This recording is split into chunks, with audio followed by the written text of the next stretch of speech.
pangit versus guwapo. Real talk.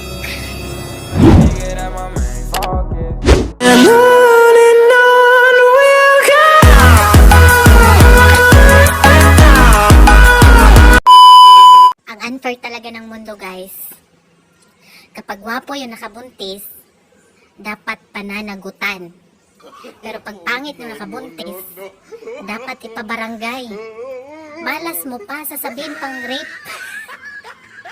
Ang unfair, di ba? Kapag gwapo naman yung bading, sasabihin sayang. Pero kapag pangit, sasabihin salot. Asa hustisya? Grabe naman makapanglait, oy. Ito pa. Kapag yung gwapo nagpatato, cool. Pero kapag pangit ang nagpapatato, adik agad. Buang na, oy. Unfair tayo, oy. Kabuang tugtaon. Kapag gwapo yung tumitig, kinikilig. Oh no! Kapag pangit yung tumitig, sabihin manyakis. Hustisya, be.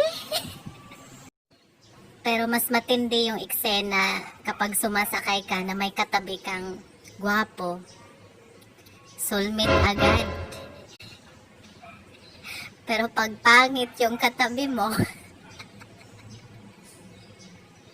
holdupper agad. Kawawa naman yung magpangit, oy. Hustisya, be.